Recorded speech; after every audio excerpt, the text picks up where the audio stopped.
Здорово! Древнерусское название внешней городской ограды – оплот.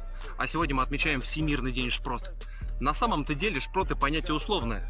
Да, есть такая рыбка шпрот из семейства сельдевых, из которой изначально только и производили шпроты, но потом салака, килька и прочая некрупная рыбешка.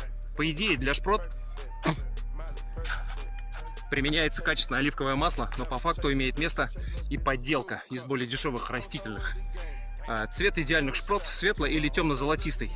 При легком сотрясении в ней не должно быть слышно сильного плеска. Это значит, рыбки уложены неправильно. В шпротах есть витамины Е, А, В1, В2, полиненасыщенные жиры, белки, цинк, фосфор, кальций, калий, железо, редкий и важный хром. А если боксируешь, надевай шлем. Будет меньше гематом.